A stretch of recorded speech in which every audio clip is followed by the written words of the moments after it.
കുറച്ച് ദിവസങ്ങൾക്ക് മുൻപാണ് അമേരിക്കൻ പ്രസിഡന്റ് ഡൊണാൾഡ് ട്രംപ് സ്വയം ദൈവമായി പ്രഖ്യാപിച്ച് സമൂഹ മാധ്യമങ്ങളിൽ ഒരു ചിത്രം പങ്കുവച്ചത്. ആശുപത്രി കിടക്കയിൽ കിടക്കുന്ന ഒരു രോഗിയെ സുഖപ്പെടുത്തുന്ന ട്രംപിൻ്റെ ചിത്രം അതിവേഗം വൈറലായി. പിന്നാലെ വിമർശനങ്ങൾ ഉയർന്നതോടെ അത് പിൻവലിച്ചു. ഏപ്രിൽ 12-നായിരുന്നു ഈ സംഭവം. കൃത്യം 10 ദിവസങ്ങൾക്കിപ്പുറം ഏപ്രിൽ 22-ന് ദ ബോയ്സിൻ്റെ 5ാം സീസണിലെ 4ാമത്തെ എപ്പിസോഡ് കിങ് ഓഫ് ഹെൽ പുറത്തിറങ്ങി. ഇതിനു മുൻപത്തെ സീസണുകളിലും എപ്പിസോഡുകളിലും ഞാൻ മനുഷ്യനേക്കാൾ വലിയവനാണെന്ന് മാത്രം പറഞ്ഞ ഹോംലാൻഡർ എന്ന സൂപ്പർ ഹീറോ ആ എപ്പിസോഡിൽ പറഞ്ഞ വാചകം ഞാനാണ് മിശിഹ ലോകരക്ഷകൻ എന്നായിരുന്നു. അധികാരത്തിൻ്റെ തലപ്പത്തെത്തുമ്പോൾ ദൈവം എന്ന ചിന്ത കൈവരുന്ന മനോഭാവത്തെ സീരീസ് ഇത്ര കൃത്യമായി എങ്ങനെ പ്രവചിച്ചു എന്നായി പിന്നീടുള്ള ചർച്ച. ഒരു സൂപ്പർ ഹീറോ സീരീസ് എന്നതിനപ്പുറം ദ ബോയ്സ് പറഞ്ഞു വെക്കുന്നതും ആക്ഷേപഹാസ്യ രൂപേണ വിമർശിക്കുന്നതും അനവധി കാര്യങ്ങളാണ്. മോഡേൺ സെലിബ്രിറ്റി കൾച്ചറിനെ, മോബ് കൾച്ചറിനെ, കോർപ്പറേറ്റുകളെ, സാമ്പത്തിക ലാഭം മാത്രം ലക്ഷ്യമിട്ടുള്ള യുദ്ധക്കൊതിയെ, വിശ്വാസത്തെ, പ്രൊപ്പഗാൻഡ മാധ്യമങ്ങളെ, സിനിമാ ഫ്രാഞ്ചൈസികളെ, ആധുനിക കാലത്തെ രാഷ്ട്രീയത്തെ, അങ്ങനെ ഒന്നിനെ പോലും വെറുതെ വിടാതെയുള്ള സറ്റാരിക്കൽ ക്രിറ്റിസിസം. ഇന്നുവരെ കണ്ടുപോകുന്ന സിനിമാ സീരീസുകളിൽ നിന്ന് ബോയ്സിനെ വേറിട്ട് നിർത്തുന്നതും ഇതുതന്നെയാണ്. DC-യുടെയും മാർവലിൻ്റെയും സിനിമകളും സീരീസുകളും കണ്ടു ശീലിച്ചവർക്കിടയിലേക്ക് 2019-ൽ ബോയ്സ് എത്തുമ്പോൾ നൽകിയത് ഒരു ഫ്രഷ് ഫീലിംഗ് ആയിരുന്നു. 8 എപ്പിസോഡുള്ള ആദ്യ സീസൺ സൂപ്പർ ഹീറോ യോണറിനെ തന്നെ മാറ്റിമറിച്ചതോടെ അതിവേഗം പ്രശസ്തി നേടി. പ്രതീക്ഷയുടെ ചിഹ്നമായും ശരി മാത്രമേ വിജയിക്കൂവെന്ന് മോദിത്തന്നവർ കോർപ്പറേറ്റിൻ്റെ കളിപ്പാവയായും പ്രശസ്തിയിൽ മതിമറന്നവരായും മനുഷ്യത്വമില്ലാത്തവരുമായും മാറി. ആ മാറ്റം കണ്ടവരിലെല്ലാം അത്ഭുതം തീർത്തു. ബ്രൂട്ടൽ വയലൻസും ഡാർക്ക് കോമഡിയും പൊളിറ്റിക്കൽ സറ്റയറും ഇമോഷണൽ ഡ്രാമയും എല്ലാമാണ് സീരീസിൻ്റെ മുഖമുദ്ര.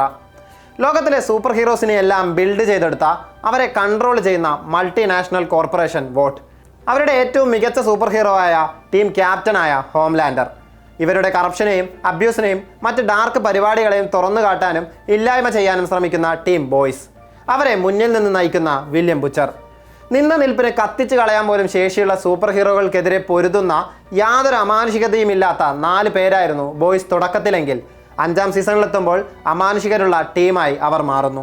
എങ്ങനെയെങ്കിലും അവരെ തീർക്കാമെന്ന ഘട്ടമെത്തുമ്പോൾ പുതിയ പ്രതിസന്ധികൾ ബോയ്സിനെ വേട്ടയാടുന്നു. ഫൈനൽ സീസണിൽ എത്തി നിൽക്കുന്ന സീരീസിൻ്റെ ക്ലൈമാക്സ് എങ്ങനെയാകുമെന്ന ആകാംക്ഷ വല്ലാത്തതാണ്. ഫിനാലെ എപ്പിസോഡ് തിയേറ്റർ റിലീസ് ഉണ്ടാകുമെന്ന് പ്രൊഡക്ഷൻ ഹൗസ് അറിയിച്ചിട്ടുമുണ്ട്. 2006-ൽ പബ്ലിഷിംഗ് തുടങ്ങിയ കോമിക് ബുക്കിൻ്റെ ടെലിവിഷൻ അഡാപ്റ്റേഷനാണ് സീരീസ്. പലതവണയായി സിനിമാറ്റിക് അഡാപ്റ്റേഷനുകൾ പ്രഖ്യാപിച്ചെങ്കിലും അവ നടക്കാതെ പോയി. ഒടുവിൽ ആമസോൺ പ്രൈമിലൂടെ വെളിച്ചം കണ്ടു. DC, മാർവൽ കഥാപാത്രങ്ങളിൽ നിന്ന് ഇൻസ്പിറേഷൻ ഉൾക്കൊണ്ടതാണ് ഓരോ ബോയ്സ് കഥാപാത്രവും. ഹോംലാൻഡർ എന്ന കൊടും ക്രൂരനായ സൂപ്പർ ഹീറോ പ്രത്യാശയുടെ സിമ്പലായ സൂപ്പർമാൻ്റെ ഡാർക്ക് വേർഷനാണ്. നാർസിസിസ്റ്റായ, ഇമോഷണലി സ്റ്റേബിൾ അല്ലാത്ത, അടുത്ത നിമിഷം എന്ത് ചെയ്യുമെന്നറിയാത്ത ഈഗോയുടെ പീക്ക് വേർഷനായ ഹോംലാൻഡറാണ് ബോയ്സിൻ്റെ മെയിൻ അട്രാക്ഷൻ. താൻ എന്ത് ചെയ്താലും മറ്റുള്ളവർ തന്നെ ഇഷ്ടപ്പെടണമെന്ന് വാശി പിടിക്കുന്ന ക്യാരക്ടർ. ക്യാപ്റ്റൻ അമേരിക്കയുടെ ഡാർക്ക് വേർഷനായി സോൾജർ ബോയും, വണ്ടർ വുമനായി ക്വീൻ മേവും, അക്വാമാനായി ഡീപ്പും, ഫ്ലാഷായി എയർട്രെയിനും, അങ്ങനെ പോകുന്നു ബോയ്സിലെ ക്യാരക്ടറുകളും അവരുടെ റെഫറൻസുകളും. കണ്ടുശീലിച്ച കഥാപാത്രങ്ങളെ റിസംബിൾ ചെയ്യുന്നതും സീരീസ് പ്രേക്ഷകർക്ക് പെട്ടെന്ന് കണക്റ്റ് ആകാൻ കാരണമാകുന്നു. സറ്റയറുകൾക്കപ്പുറം ഓരോ ക്യാരക്ടറിനുമുള്ളത് അത്രത്തോളം ഇമോഷണൽ ഡെപ്താണ്.